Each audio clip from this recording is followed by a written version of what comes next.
Hi, my name is Bryn, and this is my presentation on global perspectives and Islamophobia in a post-9/11 world. So let's go ahead and get started. First of all, we have to sort of address what exactly is a global perspective. Um, According to Asamoah et al., a global perspective refers to a mode of thinking of the planet as a whole, linking domestic and international concerns in a seamless web. So that's basically the idea that our domestic concerns can't be separated and held apart from international concerns. They interact with each other and they influence each other. So our domestic policies and perceptions and ideas are influenced by the larger global political and cultural sphere, and in turn goes on to influence the, the global sphere again. And some of the characteristics of global perspective, multicultural and diverse. There's lots of regions, lots of countries, lots of cultures, lots of ethnicities, religions, all sorts of things, and they all bring different values, different ideas, different traditions, and basically the idea is that by acknowledging those and bringing those to the table and listening to those and valuing them all equally, we can have a more global perspective. And that also feeds into the next topic, which is globalization and localization.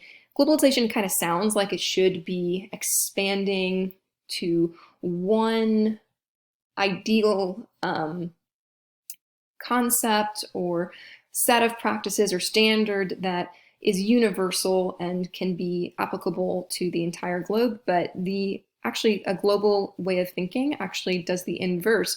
You realize that all those cultures and all that diversity means that you have to pay attention to the specific needs and culture of the group that you're serving and tailor your interventions and your practices to that group. And then finally, securing human rights as defined by the UN Declaration of Human Rights, which are broader than we may realize from our Western perspective. So holding ourselves to that standard of globalization. So what does that have to do with Islamophobia in a post-9/11 world? So 9/11 is a huge cultural marker, an event, especially in American history, that brought the issues of Islamophobia to the surface. Not to say that they weren't already there, but 9/11 sort of lit the fire underneath them, pushed them out into the spotlight, and made it necessary to address them. And social workers found themselves unequipped to be up to the task, largely because they were not sufficiently educated in the history, the traditions, the cultures of Muslims. And so they didn't know how to effectively engage and interact with them or what was needed. And that the issues of Islamophobia have only been compounded in our current conditions and the global rise of nationalism and xenophobia we are currently witnessing. And again, we can see it in America, but it is certainly a global issue as well, with issues in the UK, Brexit, people being afraid that Muslims are going to come and steal their jobs, and these sort of rise of these more authoritarian governments that we're witnessing. And in line with that global perspective, you can see the consequences of this rise in Islamophobia on a national and an international scale. We can see it in the interactions we see here in America, in the rise of anti-Muslim sentiment, in the proposition of Muslim bans, in the rise in attacks on mosques. And we can see that as well on an international scale with wars in Muslim countries, in the rise of refugees who are coming, and then additionally, these Muslims who are coming from war-torn countries, but then are not being welcomed in any other countries that are willing to give them asylum.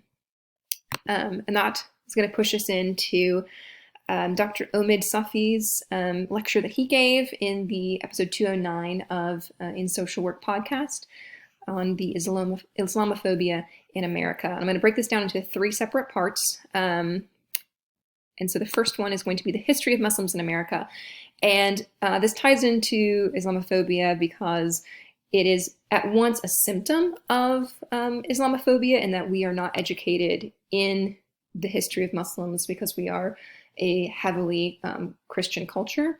And additionally, it furthers Islamophobia because we are not educated in this history. It feeds into the idea that Muslims coming to America is a recent development when that is just not the case. In fact, the first Muslims came to America with Christopher Columbus in 1492 and would go on to be among the ranks of those who came to settle in the New World.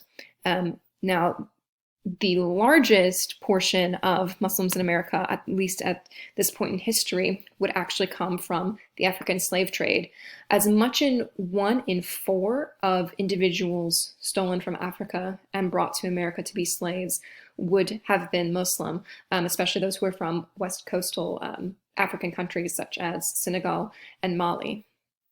And that's also a very different idea. So basically, Muslims have been here since before America was America. They've been here before the Civil War, and the large majority of Muslims at that time were Black Muslims, which is certainly different from the cultural idea that we currently have. In the late 1800s, immigration, there would be a steady trickle of immigration from Arab nations, certainly nothing compared to the waves of white immigrants that were coming to the country, although that was by design. The immigration policies at the time were written to favor whiteness until 1965. The change in immigration laws changed to focusing on quotas of race and nationality and ethnicity to focusing on what professions were needed within the US, specifically doctors and engineers. And so there were a lot of Muslim immigrants that were coming predominantly from the Middle East this time. And so changing from that previous demographic of Black Muslims to, if I may, brown Muslims. And these were very highly educated Muslims as well. So we're going to move on to America, a Flawed Noble Experiment.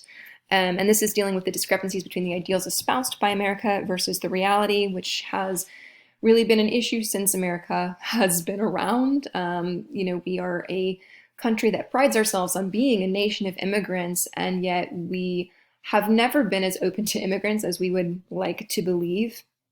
And additionally, our immigration policies and all of the other promises of life and liberty and the pursuit of happiness have always been predicated by whiteness, and earlier by also being a male, although only a white male. And when we talk about whiteness and we talk about we talk about white supremacy, and we're talking about Muslims and the history of Muslims in America, it leads naturally to discussing Malcolm X, who is a Black Muslim active during the Civil Rights Movement. And when we talk about Malcolm X, also there's value in mentioning that there's a difference between civil rights and human rights. Another important figure of the civil rights movement, Martin Luther King Jr., was a activist more in line with the idea of civil rights, which is the idea that your rights are granted to you by the government, and when they are failing to, when you are being oppressed or discriminated against, you have to petition the government to grant you the rights that you deserve. Whereas Malcolm X's view of human rights are intrinsic, and if your government is failing to uphold them and provide them, then they are subject to a higher power. So lastly, we're going to discuss 9/11 and the effects therein. So it's important to note that none of the issues or in the policies that result from 9/11, none of them were, or I should say, all of them were already in movement before 9/11 occurred. We talk about, Islamophobia being used to justify the invasion of Afghanistan and Iraq, despite the fact that there was no presence of Al-Qaeda in Iraq until the United States came to have a foothold there. And so, we use this idea of, we use this anti-Muslim sentiment of Muslims are terrorists, Muslims are dangerous, we have to go and protect America, Al-Qaeda, Al-Qaeda, Al-Qaeda. Well, Al-Qaeda wasn't there, and actually 15 of the 19 hijackers from 9/11 were Saudi citizens and not Afghani or Iraqi. However, Iraq did have geopolitical significance to American political figures, as well as oil deposits. And these communications between important American figures and former President Bill Clinton are on record of, we need to go to Iraq, we need to go to Iraq, it's important, they have oil. So we used the Islamophobia as an excuse to go there, and then continue to use it to justify our presence. And that rhetoric has continued to fuel discriminatory and oppressive American policies towards Muslims. And that is, the anti-Muslim travel ban. It is the talk of Muslims all being terrorists. It is the idea of putting Muslim individuals in internment camps. The idea of a national Muslim registry. All of these ideas are fueled by that rhetoric. So what are implications for social work? On the macro level, adopting more global mindsets can be incredibly helpful. We are at a point where we are in an age where nationalization is on the rise, and sort of shifting that into a more global mindset and the ways that we are interconnected can only be helpful. In the instance of specifically Islamophobia, one of the most valuable things we can do is educate ourselves on Muslim values, history, and traditions, so that we are able to better interact with Muslims who we may be serving and interacting with. And then opposing policies based in anti-Muslim or anti-immigrant rhetoric, because a lot of times at this point, Muslim and immigrant has sort of become intertwined, as well as, I would say, immigrant and Mexican, but specifically right now we're talking about Muslims. So, and all of the policies I mentioned previously, the travel ban, the national registry, all of those are instances in which macro level work would be useful, as well as supporting policies that are pro-refugee and pro-globalization. And then listening to and uplifting the voices of vulnerable communities. Dr. Sefi mentioned this in the podcast, that there have been people in the Muslim community, in communities of color, who have, in light of the sort of shift that we've seen and been taken so aback by in our American politics and our American rhetoric around xenophobia and Islamophobia, who have said, well, we've been telling you, we're not surprised, you didn't listen. And so listening to and uplifting those voices, believing people when they come to us, and then expanding the role as social workers to be facilitators and encourage solidarity. And again, this is influenced by Dr. Safi's lecture. He talked about how one of the most useful things that we can do is unite vulnerable communities, because when those communities come together, they are stronger than they are when they are separated, and they can uplift each other. And in light of that, and in light of these policies, I think embracing a more global view of social work, we have been moving toward it in our current position, but I think we have further to go, and focusing on social development rather than professional imperialism. Professional imperialism is basically sending social workers and educating them in specifically Western ideas in other countries, and failing to value the cultures themselves. And instead focusing on social development, which is the communities, and listening to them, helping them create their own solutions. I also think broadening opportunities for countries to educate their own social workers, and not just by allowing social workers the idea, I'm so sorry, my cat, not just allowing individuals in foreign countries the possibility of being educated in social work, but encouraging foreign individuals and foreign communities to develop their own standards for social work, not tied to our Western standards.